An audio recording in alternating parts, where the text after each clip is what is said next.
Welcome to Your Unapologetic Life, the podcast for the woman who isn't crying over him, she's rebuilding after the breakup. If you're standing at the start of your next chapter, single again, unsure where to live, what to do, or who you even are now, you're in the right place. Here, we don't chase closure, we create clarity, and we don't shrink, we rise. I'm Morgan, and if you're ready to start taking your power back, visit morganbarkis.com. When you subscribe to my email list, you'll get immediate access to my free video training, Bounce Back Quick, 5 confidence boosters after a breakup. And if you're ready for deeper support, scroll to the show notes for a direct link to book a free discovery call with me. Let's start building a life that fits you unapologetically. Some history there. Now, for me, as you know, never been married, and as much as I admire my mom and dad's marriage, and I think, man, you two really locked out with each other. Yeah. He goes, I know, she's the best. He's like, I'm so lucky. And so it's not that I didn't have a good example of marriage. Yeah. I mean, a solid relationship. And even when they did have fights, they always worked it out. And even at almost 45, when I can tell there's some tension, I have to go, Morgan, they've figured it out for the last 51 years. You're good. You don't need to be anxious. They will figure it out just like they always figure it out. Yeah. And because they talk about everything. Yeah. And even if not right away, they talk about everything. And so I'm not saying I'm afraid of marriage. And at the same time, I have never felt ready, whether it was because actually, someone asked me this at a coffee shop 2 weeks ago. He's like, why aren't you married? And I said, I have yet to meet someone that I want to wake up with every single day. Like it just right. And it's exactly why you should not get married unless you feel that way. You should feel that way. Absolutely. And I guess I would have to meet that person because I don't have this like burning desire to be married. Mm-hmm. I've lived alone my entire adult life. I like it. Would love to meet somebody and do sleepovers and let's do a 4-day weekend getaway. Like I would love to have a partner. Mm-hmm. And I admire the people that continue to put themselves out there, you being one of them, because you've been married twice and you could decide what relationship you want to share about. Yeah. And I think it's beautiful that you believed and you went for it, because to me it seems really scary, but it's not like you can't get out of it if it you know it's not but like a prison sentence. So I think that I have been engaged 4 times in my life, and I got married twice. And I knew for sure when it was not okay. And I knew for sure I wasn't worried when the 2 marriages I did have I was not anxious about it. I was at peace and I knew that it was okay, that it was right. And I didn't even really think about it. I just knew it was okay. It was good. I don't know how they felt. You see that, you mean going into it, you're like, I'm going to get married and it feels pretty great. Yeah. Exciting. I didn't have any hesitation with the 2. No, I knew that it was good, even though they didn't, last forever. I only did it when I was like really sure and had no questions. Yeah. Which is, I think how you should feel. Oh, absolutely. I would hope so, that you don't feel like you have to, or I guess this is the best that's going to happen or whatever. Yeah. That being said, both engagements and both marriages, you decided at some point, this isn't where I need to be right now. Yes. How did you know that, and when, like, what was, and I will say this because when I was a dancer, I asked every single guy that was like, I'm here for my bachelor party. And I would always say, how did you know she was the one? And it was very consistent that it was like, I knew I wanted to be with her every day, or I've never met someone smarter and who I respect more, or basically I just wanted to be with her every day. I just enjoy her. Yeah. She's to be around, or I feel confident and comfortable her being the mother of my children. So those are the kind of the themes that came up over and over. And I didn't hear the backside of it when it didn't work out. So I guess from a woman's perspective, Yeah. who has gone through a few relationships where it was great and you didn't have any hesitation to say yes, and then there was a point where you're like, and now I'm going to say this isn't right for me anymore. Like, how do you know that? The first one was a difference in overtime. You know, we had been together 15 years.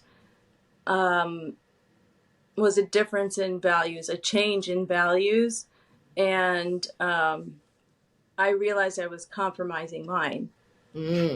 And so we did have a talk about it, and what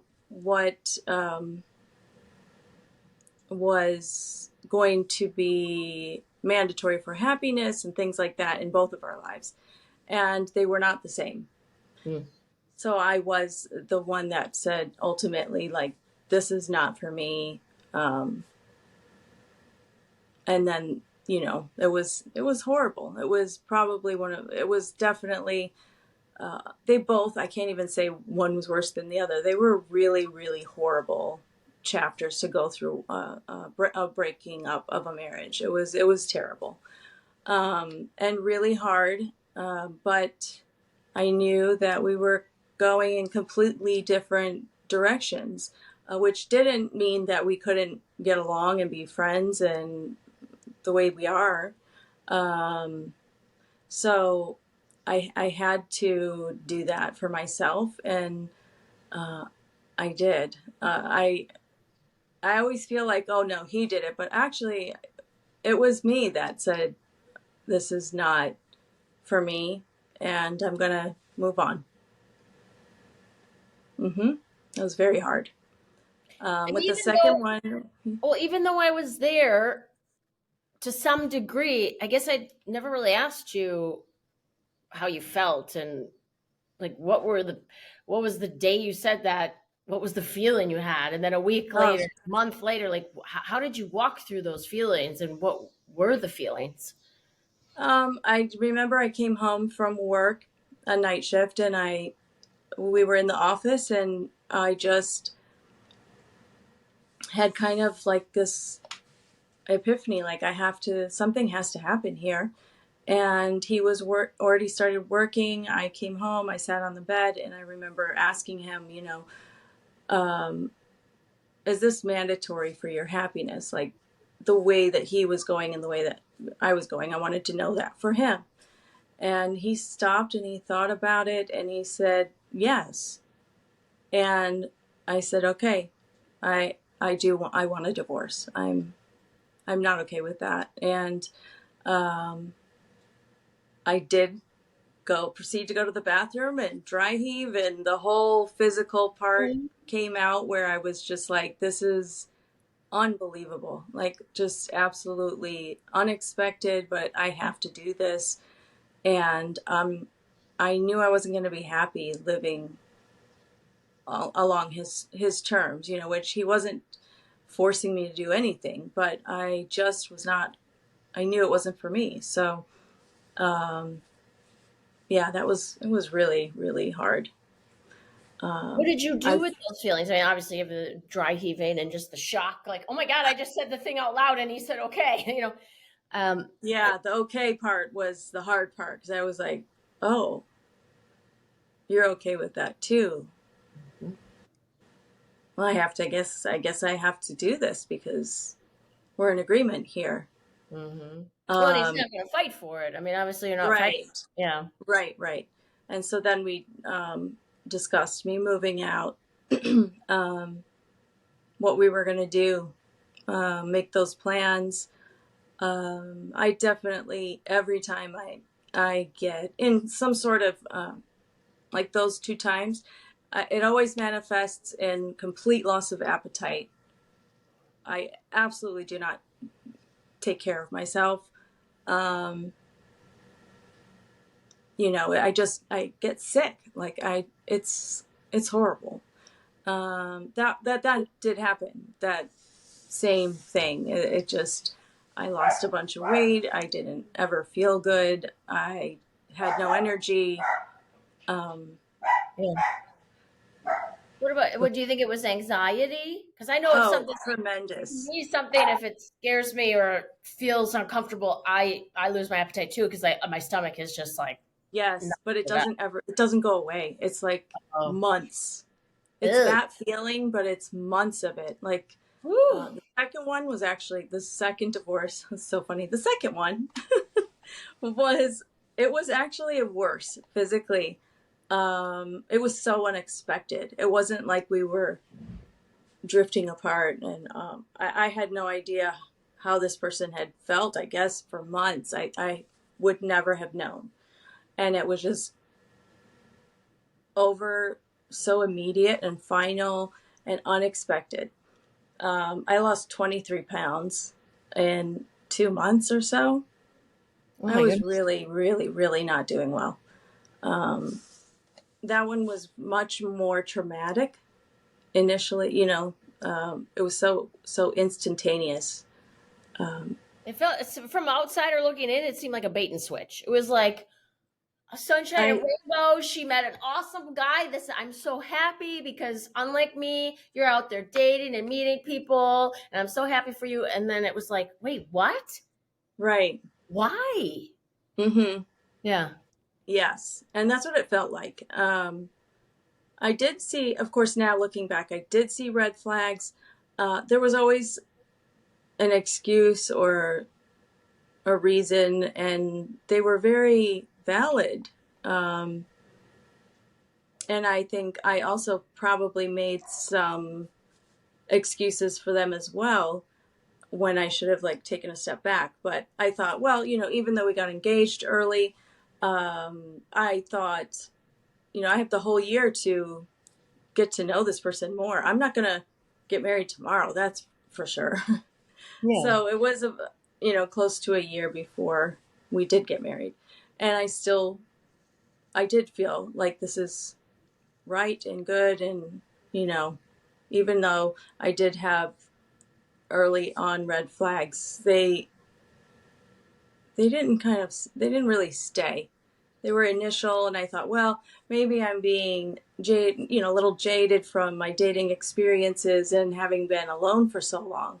Maybe I'm the one that, has issues that I need to deal with. Of course, we all have issues, but I were much deeper and much more covert. I had no idea of his past, or the quickness of how he moved through people. I don't know why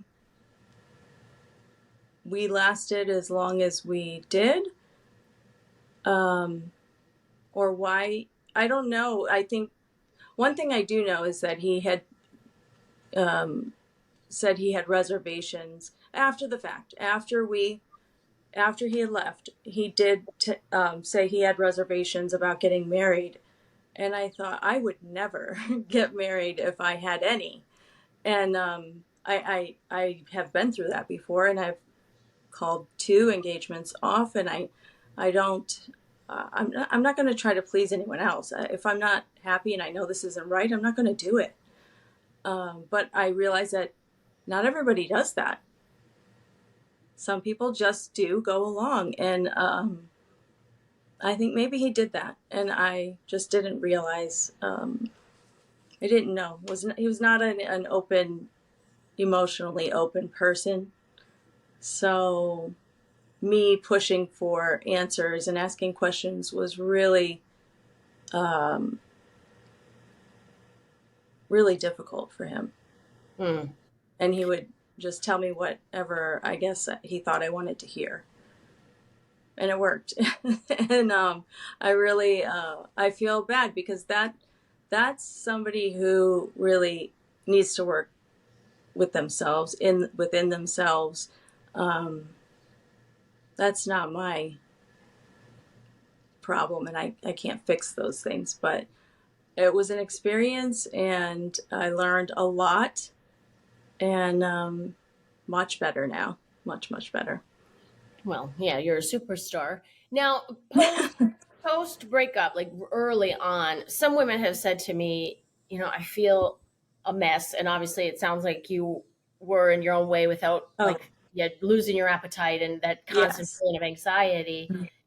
Some people have also said it's embarrassing, like the people that came to my wedding and we made a big deal, and Yeah. or the people that, like, for instance, the one gal I interviewed, and she said, someone in her family said, well, it is better to be unhappy than single. And she was like, no, No. So how did you deal? Did you journal? Did you work out? Did you talk Oh, to girlfriends, your mom, your sister? Like, how yes. did you handle these feelings that you were having, that you didn't feel like putting an ad in the paper? Yes, I am divorced again, and here's how I'm feeling. Oh, Just no. I wanted to just be erased. I did not want to be here.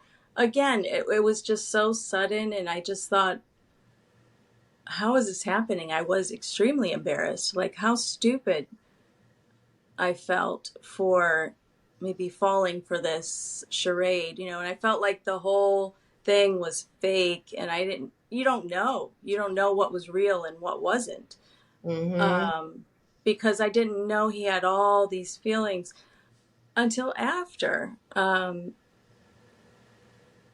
So it did feel like I was in the Truman Show, I always say, that movie where I'm the only one that doesn't know what's really going on and everyone else does. Yeah. It was really embarrassing and sad, and I felt stupid. I Oh. felt ignorant. I didn't know that he had had relationships one after the other and been engaged right before me. I had no idea when we met that he had been engaged not very far off from when we met. I had no clue, and there was no one to tell me these things. Sure. I And didn't. there is a fine line, because part of my, and I've really only been in one serious relationship, and he didn't ask a lot of questions, and he also knew me pretty well. I mean, he knew me for 16 years, so we did have a lot of history. And I think moving forward, it's like, where is the line between, I don't want to know everything that came before, because Right. I don't need to know. And at the same time, you're right, there are patterns that if we don't have these discussions, even at a high level, because I don't want to know what you did in the bedroom, and I don't need to Right. know the nitty-gritty details, and I probably should be more curious about. And I will say this, Julie, just recently, well, a couple months back. Anyway, the dude asks me out. My mistake. I assumed if someone was asking me out, they were single. Exactly.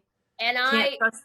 Can't. You have no, to ask these days. yes, because I went out with him, and then all of a sudden I had this like intuitive gut feeling, and I thought, Mm-hmm. wait a second, I just have this feeling that he has a girlfriend. Sure enough, and I thought, you cheating mf'er, like, why? Yeah.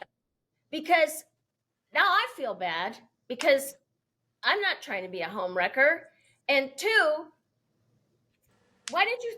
I mean, I guess if you Right. don't ask those, and that was my mistake, I didn't ask the question, and he didn't Right. offer.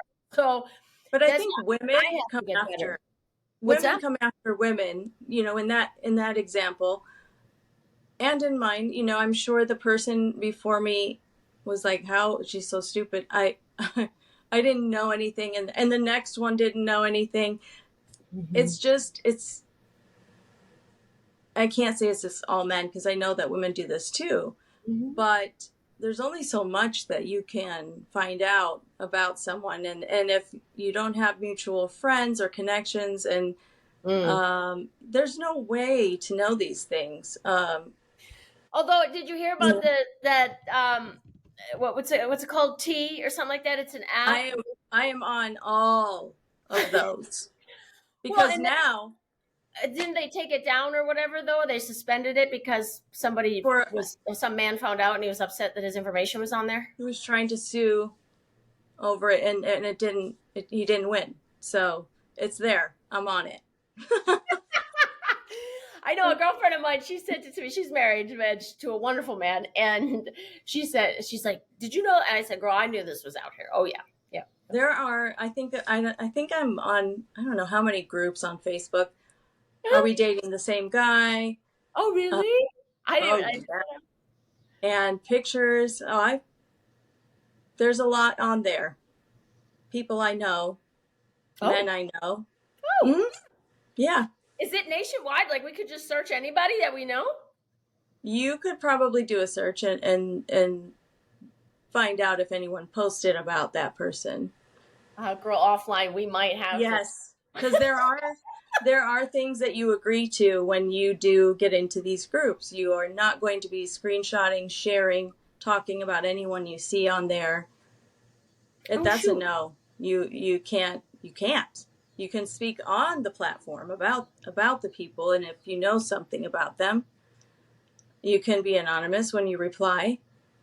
But you can't be blasphemy or bad mouthing or anything. So yes, yeah, you don't send pictures of it, or there's a whole list of what's okay and not okay. No first name, last names of the guys or yourself. Maybe a first name and initial, and if you want to talk about it, you can go message each other privately. Oh, okay. But they don't want a bunch of stuff out there that is a little much. I don't know. A lot of professionals, and you don't want to. If you have something in common or something you need to, some details that may not be great to put out there on the group messaging, just to privately do that. Okay. Which makes sense, yeah. And anybody could be lying, so you. Well, yeah, that's true. Be careful. You don't like your ex, and so you just blast him for no reason. Yeah, exactly. That would be pretty cruel. Yeah. But anyway. Okay, let's go back to you though, because you're the second woman that I've talked to that right after the shock of, and this happened both times where it was out of nowhere, where the partner was like, "Yeah, I'm done," and you both said, "I didn't want to be here anymore." And for her, she's like, I just wanted to walk right into I lived on a lake, and she's like, maybe I should just walk into this lake. And yes. I think everyone has gone through something difficult in their life, little T trauma, big T trauma, or just something where you feel lost and alone, and you're like, I don't think I want to do this anymore. Yeah. Tell me more about I didn't want to be here, because that's a nice way of saying I don't want to live. Yes. And I definitely how you came out of that. I definitely was not going to do anything to myself, harm myself. I never felt that. I have children, and I couldn't imagine doing that. And having them have to go through something like that, I could never do that. Yeah. But I just felt like, God, just take me out. Like I don't want to be here anymore. I'm done. I'm tired. I would rather be done. Yeah. Well, and am I getting this wrong? Like, what is going on? Like, yeah. I want to call it quits. Right. And then, so I did really retreat for a long time and did nothing to help myself. And, I just kept losing weight. I just eventually got physically really ill, and I had to do something. I had to go to the doctor and, eventually start taking care of myself. And I'd had good friends around me. My manager, my boss at the time, was also a good friend, and she really, really was there for me, in telling me, you need to take care of yourself. The kids, even though they were older this time, when they were little, there was just no stopping. You have to keep going. And now they're older, and I just really, really retreated. Just slept. I didn't do anything. It was terrible. But she started just go to church with me, and so I started going with her, and that helped me a lot. I remember um, one of the first Sundays I went with her, and the sermon was about there's a reason for you, and I was just bawling my eyes out, and I'm like, because you know this inside, you know that we're all here for a reason, whether you believe in anything or not. We're here for something. We may never know what it is, but you may never figure it out. But that's not the goal. The goal is just, you are here, so do something with your time. Yeah. So I did start going to church, and that helped, and meeting with a counselor online, telehealth therapist. Good for you. Now, how long before that? And I asked because when I broke up after my relationship over a year and a half ago, first thing I did was make an appointment with a therapist. And maybe because I am trained as a therapist, so for me, it's like, yep, this is a hurdle I'm going to need a hand with, and it's just something that I immediately tap into. I remember that wrong, because I did start telehealth therapy like right the day after he left. Oh, good. Okay, because I was going to say, it's really I important. knew I was going to go. It was just the getting out and doing things that, okay. Like people tell you to go work out. I couldn't even, I couldn't eat. I couldn't do anything.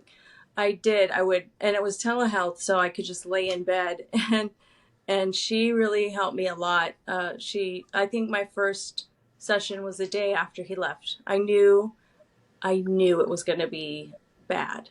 Yeah. I was going to be not good. So I started it right away. I did start that. I am very glad for you, because that's what I do with women. Because I mean, obviously, you can go to the therapy route, and for me, it's like I want to catch women right after or right before they're going to break up. I used to work with this woman who was in a very toxic relationship, and it was seeing if the relationship was salvageable. It wasn't, and then getting her out of that relationship and the feelings after, and because there is like a shock and like a messy, broken, and it's there are a lot of feelings, and if you just sit with them and not speak to them and process them and reframe them, and it can prolong the time that you're healing. And like you said, you could read in a blog, drink more water, make sure you get your workouts, and you're like, I don't even want to get out of bed right now. Yeah. That's where I'm at. I'm not even taking care of myself and eating properly and nourishing my body, let alone go work out or go to brunch with my girlfriends, so exactly. There's a post breakup part that's handling the feelings before you can start doing the activities. Right. Yeah. I feel like you go into this little cocoon where you're like, you're by yourself, and you're just processing like the whole event of it actually being real. And then you start to come out, like just like a little, like a tiny bit, it opens up a little bit, and that allows, a little light in, you see a little bit of light, you start to reach out more and go to church, or I started writing more of my poetry. I stopped writing poetry that whole relationship, which is kind of weird. Well, and it's a telltale, because there are certain things where I've noticed when I'm depending who I'm in relation with, I'll let things go by the wayside too. And I thought, and then as soon as I kind of get over the initial breakup and those feelings, then it's like even last year when I started my business, I mean, I like all these things that I wasn't doing and I was putting off. And then I was like, what am I going to do with my life now? Where do I want to live? What do I want to do? I've been playing with starting a business for 13 years. Am I going to do this thing or not? And then I finally hired a coach. And so for me, it was definitely a sign that maybe I wasn't in the right relationship when I wasn't doing the things that lit my soul up. And the fact that you let your poetry go is, instead of feeling even more inspired, by your. I know. That's Yeah. what should have. I didn't even think about that till right now. Oh, yeah. Well, because you think What about, an I epiphany. think about like my future partner will need to be someone who's okay that I live out loud and I live Yes. unapologetically and that I overshare and I'm as close And to my that's me parents. too. Like Yeah. you're going to know exactly who I am here, sharing myself. Mm-hmm. That's who I am in my private life. And he was very private. Mm. And I felt like I needed to restrict myself, Yeah. out of respect for our relationship. And now that is a red flag for me. Like I need to continue to be able to be myself. And even though I thought he knew who I was, and but he didn't, apparently. He really didn't. He Yeah. didn't really know me. Well, and I like that you've realized that now, and I have too, that I am all these things, and you're either like, "Ooh, take it down a notch," or you're like, "Yes, I love this. That's my girl, and that's the person Yeah, I need." And I so, need that. yeah, Yeah. I mean, and you're so playful and fun and creative, and being with somebody that encourages that and wants you to go on to whatever stage like Right. you be even more of how you are. So, Right. And I never had, my first marriage, Carl did not stifle me in any way. He was always very supportive, whatever I was doing. yeah. But he's a very private person. Mm-hmm. And that's okay. This was the first time I felt like a little like stifled, but I didn't really realize the magnitude of that until the end. And then I was like, wow, I'm not really, I'm not an attention seeker. I don't need it. Um, but I enjoy being open. I am. Yeah, and And it's not even like you said, it's not about attention seeking. no. You live out loud. You're funny and fun, and you'll Oh, do the thing. If someone says, "Let's go do that," you're like, "Okay," like yes. Yeah. you just go for it. And I'm Yeah. like that, and I think there's either someone that's like I again like holds you back a little and goes, "Oh, be careful," or maybe you shouldn't, Yeah. versus Yeah. someone who's like, "Yes, let's do that thing," or "You go do that and I'll cheer you on from here." Yeah. I definitely did not have that. And I need that. Now I know that's a need Yeah. for me. Somebody is supportive. And if you don't like me online and my openness, see you later. Yeah, yeah.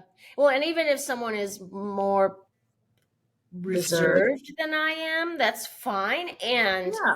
you don't get to be my secret though, and I'm not going to be yours. Exactly. Like, Exactly. you are going to have to be in some pictures with me. You're not Yeah. in witness protection. I don't know what the issue is. Right. We're together, and why not? And we don't have to post everything, but I do. No. Yeah. But That's the same. That's how I feel too. yeah, like I said, you don't have to go on stage like me with my microphone. I like that. But you better be in the background cheering me on. Yeah. Yeah. Because then, when you can feel hidden as well. And maybe there is more going on than you know. And that I've experienced that Mm-hmm. and not realized it. And I don't like that. If you're feeling that would be, somebody can be private but they still should be like supportive of you. Yeah. Going back to we're going to rewind. You got out of the darkest part of it where you're like, okay, I'm going to do some therapy. I'm laying in the bed, and I'll just do my therapy from the bed. Mm-hmm. What was the part where you started to rebuild? Because there's always a part where you're just surviving, and then you. So, like for me, with my coaching clients, it's let's do a self-assessment or a life assessment. Like, Mm-hmm. what about your career? Are you happy? Have you thought about doing something else? Because I know It just happened to be that I was switching in jobs after my breakup because I needed a new start. And it was like, should I move? No, I'm not going to move. And I'm going to do more of this and go into Chicago proper more often and socialize and join a social group. And I paid to have a membership. And so it was like, I want a vacation more, let's go on a trip with my mom or my mom and dad. And so what were some of the things where you started to rebuild and physically go do things? Were there any changes to your career activities, socializing? Like, how did you reevaluate and then move forward? I did start socializing more, going to events with friends, stepping out a little bit more. I did not do that for a very long time. Like how many months? Like, tell me, like, what do you mean very long time? Probably nearly a year. Oh, Julie. It was really bad. I remember it being maybe around, no, I did do one party. I went to a birthday party and it was good. I remember feeling like this was good. It was July and I think he left in December. So it was by July I finally started going out, and then over the next few months I started to actually do more things. I going to church, and I was hanging around my church people. Oh, I did do a freedom group that helped a lot, where I went once a week for 12 weeks. So that, and I had to travel for that. What was that? It was for the church that I was going to with my friend. Yeah. And it was really helpful because I had to go. And it was like I signed up for 12 weeks and it was a goal. And I didn't, of course I didn't want to go in the first place. And then I did go, and it really did help me. It was like I had homework. It was on Wednesdays and I had to travel to it. And it was very helpful. That was when I really didn't want to be doing anything. That's the bananas part. It's like we isolate the most when we need our community the most. It's right. I do the same thing. If I'm in a bad place, my parents they'll be like, well, we know when you're quiet, you're not in a good place. Yeah. Yes. Because otherwise I'm calling sometimes twice a day just to see what's going on, Yeah. So it's too bad that why do we do that? We isolate when we need our people the most. Because I the whole time sitting here, I'm like, why did you never FaceTime me? But of course you didn't feel like FaceTiming me. I didn't. I didn't want to see anyone, talk to anyone. Yeah. It was pretty bad. And everyone knew the focus wasn't there. I was still, for some reason, I was able to just make it through at work. The first 2 weeks, oh no, I really struggled. Sure. But then, everybody was really there for me and supportive, and I just kind of came around. And when I was at work, then I was at work and I could put that hat on. And when I would come home, as soon as I would get in the car, I just crying the whole way home for months. And then all of a sudden I would start listening. I realized I know when I'm getting better when I start listening to other things for enjoyment rather than like a sermon or a motivational speaker, or those I have to do it morning and night when I'm in that dark place, or I'm not going to be okay. So I did do that because I know I need that. And then as soon as I start venturing out and listening to like music that I want, like something that I like instead of the other things, and I'm like, oh, I think I'm getting somewhere here. I'm getting somewhere. Yeah. How did you reframe? So tell me about when you were saying I felt stupid and embarrassed and how could I not know, just shocked. How did you turn? Because that to me, that's blaming yourself. Yeah. When really you were the best human you knew how to be. You were just doing you. How this other person chose to make his choices. Yes, it affected you and it had nothing to do with you really. Right. How did you learn to reframe that? When did you feel that shift, or are you still carrying some of those feelings? No, Those are gone. It wasn't about me. Okay. It wasn't about me. It was all about him and his struggle, which is actually the empathetic part of myself is like even more sad that this is his struggle in from childhood, and I could see exactly where all of it came from for him. And it really wasn't a reflection of me, and it's continued in his life. And there's really, you can't make someone see that, as hard as you try to get them to help themselves and to see where their shortcomings are. And I was working on myself during the marriage, but I think I can't speak for him, but I think he already felt like he didn't have any more growth to do. And I'm like, oh God, that's what we are supposed to do eternally. Like our whole lives is try to grow as people. Someone who's very set in their ways and also very traumatized with many events in their life. All I can do, honestly, is just pray for him and hope, that one day he'll figure some of these things out and work on himself, or, somebody who doesn't believe in therapy or anything like that is really hard, because that's not about me. So in the end, the realization is that I know, and all of my friends know, everybody who knows me knows what kind of a person I am. I'm out there. Everyone knows. I was the same, trying so hard to help someone who you can't help. You can't make someone see something that they just are not willing to acknowledge. Sometimes you need a good girlfriend to slap you in the face and remind you of that. Yeah, I have a girl when like I said, the breakup about a year and a half ago, and he basically said something that tried to make me the villain, and yes, and I took it on, and I texted her something. It was really early in the morning, and she called me immediately, and I was sobbing in a way that, like, catch your breath, can't breathe. yes, And thinking, I'm a bad person. And she was like, whoa, time out. Like, yeah, I'm sorry. I've known you for 20 years. No. no, You don't get to take this on. You do not, And then she even got her boyfriend or her fiance on the phone.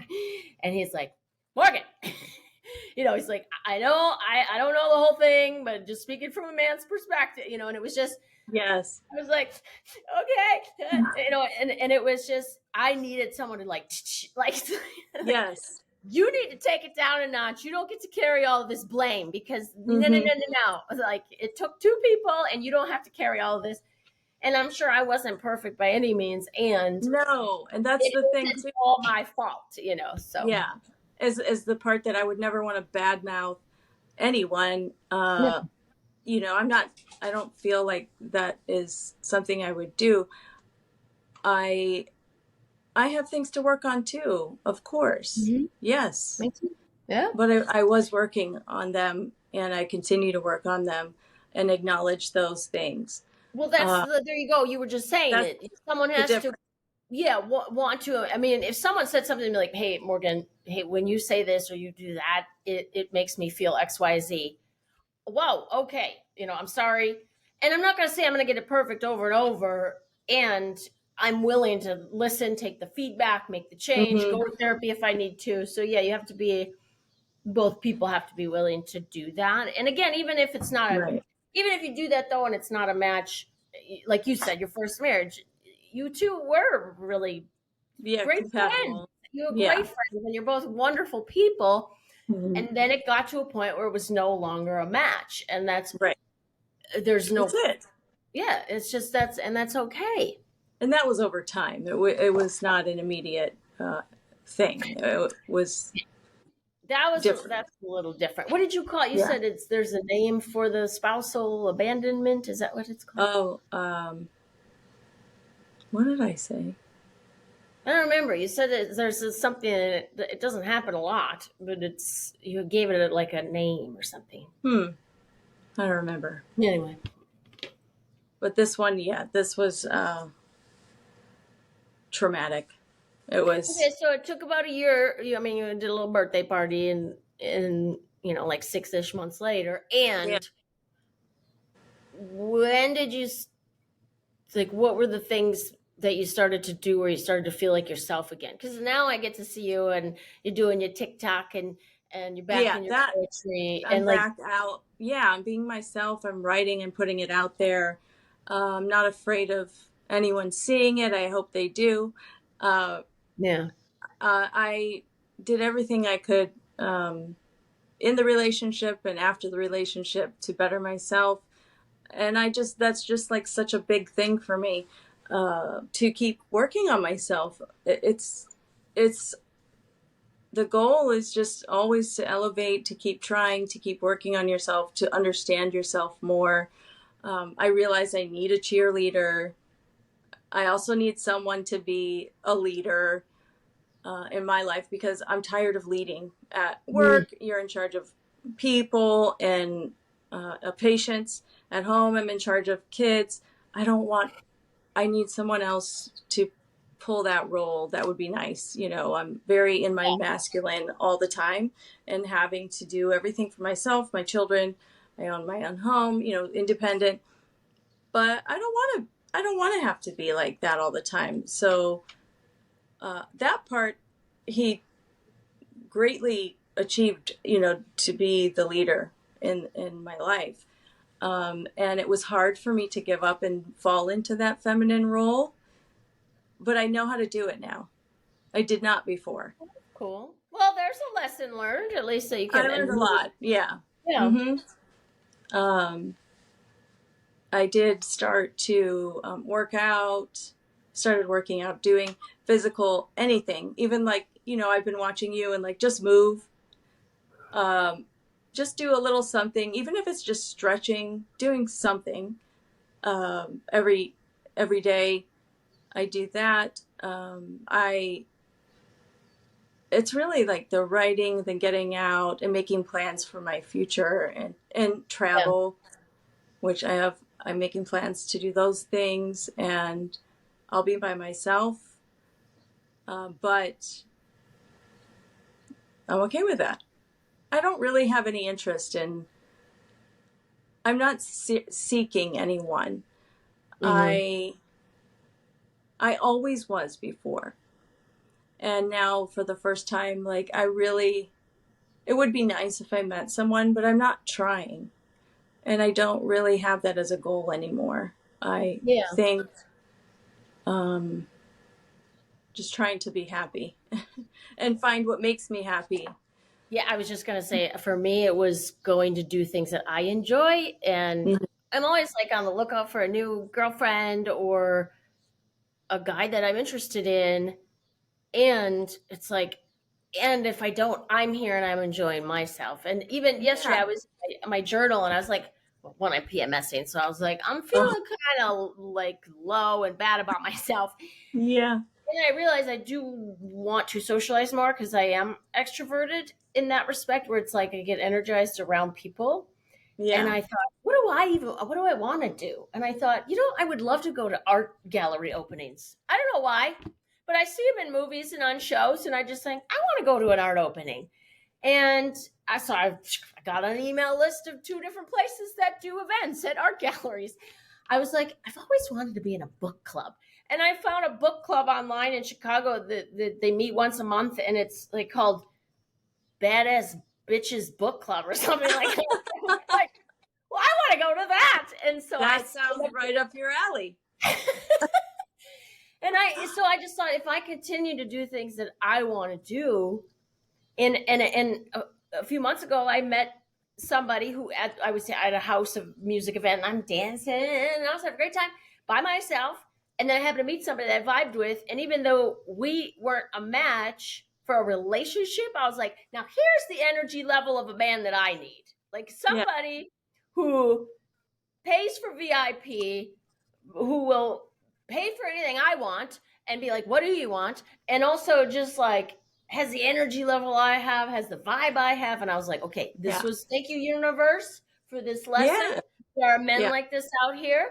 And so for me, it's putting myself into positions where, like you, I'm not looking necessarily like I'm not going to do a speed dating event. That just makes me super nervous and uncomfortable. And I will go and do things that I'm interested. And my guess is, hopefully at some point, run into somebody that also likes those kind of things. Hey, nice to meet you. And we can go do those same things together then. Right. Because I will say, I've had a few people in my life where there's been crazy chemistry and not the compatibility piece. And so that's where, for me, that's been my lesson post breakup and rebuilding. And like you said, thinking about, what do I need in the future? Like, this was great and it wasn't a match. What am I going to look for and be a little more particular about in the future? Gosh, that reminds me of, I don't know who said it. I was going to say Dr. Ramani, but I don't think it was her. I saw something else and she said that it's really not about compatibility. It's about I think it was something about how you work on yourself, or the capacity at which you have to work on yourself, elevate yourself, and grow as a person. It's not really, that was whoever said this. I wish I could remember. It's really not about compatibility. I mean, some of it is, but it's not all of it. No, it's not all of it, because I've been with people that I got along with swimmingly, and there wasn't the romantic chemistry part. Or like with my ex, how we had different views on things. He thought I was very liberal, which I would not. I would say I'm more moderate, much more moderate than he thought. But it wasn't, he was making excuses. That's in the end, it was just excuses, for his issues that he fell short on. And that's, that's fine. But it wasn't about compatibility. It's more about the capacity to love, the capacity to grow as a person. And if they have this much and that's all they've got, it's not going to work. When yours is continuing to expand, that's it. It doesn't mean that's a bad person, but that's just not possible. That reminds me of Chris and Lori Harder. They're a very successful couple from the Midwest originally. He is from Green Bay, I believe. She's from somewhere in Michigan. And they met, I think, while she was in Wisconsin. And then years later, they lived in Minneapolis, and I happened to know of them, didn't run in their circle. Now they're, as a couple, just a power couple. They're living out in California now, and they're doing very well for themselves. And there was a point where I remember the husband was sharing that his wife was really doing a lot of personal development stuff. And he was kind of lagging behind and not really working on himself. And he realized, yikes, like if I don't step it up, she's going to be like way over here and I'm still going to be down here. And like, you can kind of be at different levels at different times, and you can't just stop growing. You don't get to just stop working on yourself. And so they, every single year prior to New Year's or on New Year's, they do like a whole, what's our year going to look like individually as a couple. I love that. Every single day, they have 2 dogs. They go for a walk together. It's their time, no phones, no nothing. They just check in with each other. How was the day? And they work together a lot. And they still, it's like, we're going to walk these dogs. We're going to be outside. We're going to just check in with each other. What are we grateful for? What are we going to work on tomorrow? Just connecting. And I was like, wow, that's why they've been together as long as they have. And they're really actually happy. Right. Is they both are actively working on themselves and also on the relationship regularly. So that's really but if that's not something that you believe in, that is something some people don't believe in, and they don't. They find it unnecessary. They're like, why? Why would we do that? Actually, what's interesting is I just speaking of why would I do that?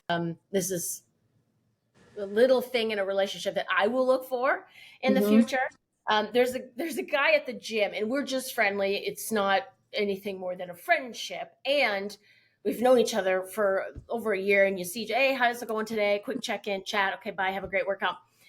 And I said to him today, I said, I had to tell you, I appreciate something about you that I said, I think some people don't notice or take for granted or whatever.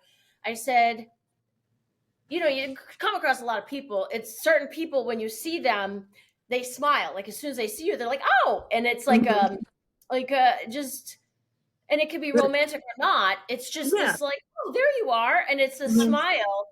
And I said, I've been in a relationship where we could have saw each other not, months, and I'd show up and there was no smile. It was just, hey, and it's like, so for me, it's like, I understand you might not, have a party and throw up the confetti every time I walk in the room. And when you walk in the room, I light up. I'm happy to see you, even if you just went to the mailbox, Right. So for me, that'll be something that means something to me. It's just these little things that's why to me, I had a girlfriend of mine. God, this was probably about a year ago, actually. And I had said something to her. I said, I am so sick and tired of serving men. If a man comes at me and they're telling me, oh, I can't wait till you do this and that and the other thing. And I'm like, what? What are you going to do for me? And I mean, I'm not here to be a server all the time. And I have let myself be that. And it just hit me when this guy came at me through text message where he was kind of basically saying what he wanted from me. And I thought, what?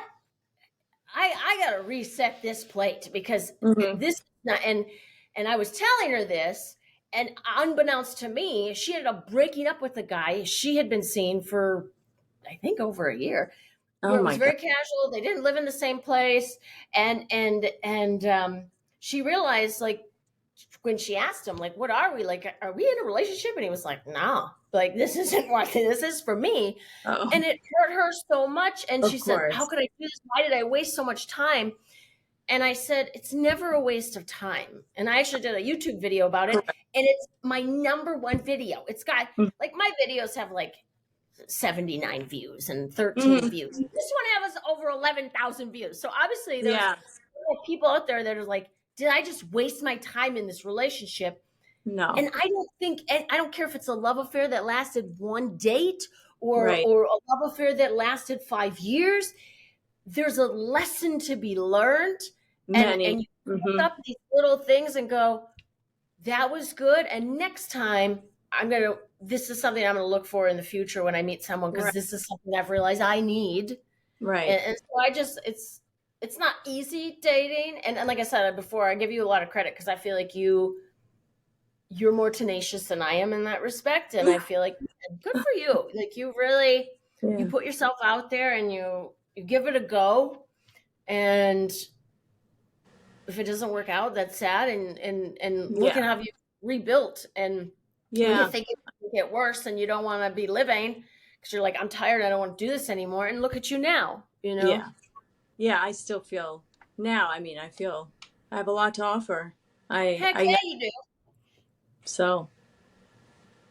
You're gorgeous. Hey, y'all.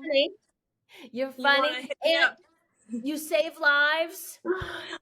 Sometimes. You could be an EMT if you wanted to. Yeah. Wait, are you still working with the babies or did you shift? No, I've been in infusion. Now I do specialty infusion. So I'm doing a lot of infusions for autoimmune disorders and many things. Many things. Okay. Now, when did that shift? It's been 3 years. I think that's how I met my last, my ex-husband, because I finally had weekends free. I worked every other weekend and had kids every other weekend on and off. So it was really hard to date. I still did, but now, then I finally, it's just 6:45 a.m. till 5 p.m. 4 10-hour shifts. And I had time to actually go out on weekends. And the kids were older and, it was just different. Sure. Well, and I just recently saw you on a little girl trip. Tell me about that, because that seemed kind of glamorous and fancy. Well, my girlfriend, we went, well, actually, we were just at they just moved to Naples. Her husband retired, and we were just at her place. We were just hanging out. We went out. We have plans to do a lot of different things, and this is just somebody that we have so much in common. We had no idea. And a friend of his that it was actually, we met through the police department at his job and events. So yeah, we just like connected and hit it off. I didn't expect that to happen. Yeah. But yeah, we have a great time together. We have the same interests, and yeah, we have the best time and laugh so much. Happy. I'm glad. Well, and it was just fun. It just seems like absolutely a girl's trip. Like, I liked that. Yeah, we just go to different places, new openings of different things. I love Naples. I wish I could be over there. I love it so much. Oh, really? Oh, I love it. Yeah. There's a whole bunch. There's just so much growth over there. There's always like some new place to go to, something to do. There's a comedy club, and we were supposed to go, I was going to go to the gun range to practice shooting. I haven't done in so long, and I've been wanting to. So we were going to do that, but then it just got too late what we were doing. So we'll do that next time. But yeah, we have a great time. That's awesome. So I spent a lot of time with her. You what? I said I love spending time with her. We have a great time. And then I come back here. It's back to reality, back to work. But we plan stuff. You just have to plan time with your girlfriends. It's absolutely that. Absolutely. That's especially as we get older. You just don't make those plans, and you end up doing nothing. So make the plans. Put it on the calendar and do it. I like that. Now, in terms of your life experience so far, do you have a motto or? Yes, I've had one. Oh, good. Tell me. I have had one for a long time. I think it came from the first divorce, and it is, "This too shall pass." I keep telling myself that, this too shall pass, and it does. It just does. Even when you feel like it's never going to end, the pain will never end, it does. And I know that. So I keep telling myself that. You have one? I like that. Mine forever has been, if you don't try, you won't know. Because I just say, go for it. Head first, go. Yeah. And I don't know that that's a motto. It's more of a mantra that I don't care if it's professional, and I would say I use it mostly personally, because I am like a balls out 100% kind of person. Yeah. And so my friend from college sent me something that she found on Instagram, and it's a paragraph, and the main message is, slam your heart into everything that lights you up, and what is meant to stay will stay. And I have to remind myself of that. So I'd say my motto in life and how I live my life is, if you don't try, you don't know. So I just go for things. And when I'm feeling a certain kind of way, my mantra is, Morgan, keep slamming your heart into anything that lights you up. Whatever is meant to stay will stay. And then I'm like, deep breath. Right. Because it helps me go, Morgan, don't ever apologize for how you are. You're a lot, and that's awesome. Don't feel bad about it. And should I have said that? Maybe I shouldn't have said that. Or, and I'm like, now I'm like, you know what? This is how I am, and how you receive it is none of my business. So. Exactly. Yeah. And this too shall pass is also reminds me, not only the bad times when you're feeling low, but when you're having the highs and you're like, hang on, this too shall pass. Enjoy the moment. Yes. So be present. I did, and I have, and I just always will. That's awesome. Good for you. I love you. I'm proud of you. And someday we might end up buying a house together. Yes. I'm ready. Thanks for tuning in to Your Unapologetic Life. If this spoke to you, then trust. Your next chapter is waiting. You don't have to rush it, and you don't have to do it alone. Visit morganbarkus.com to subscribe and get immediate access to my free video training, Bounce Back Quick.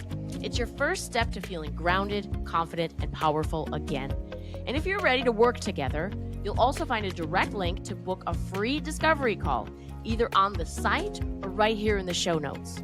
You get to live a life that feels right for you. Let's make it bold. Let's make it clear. Let's make it unapologetic.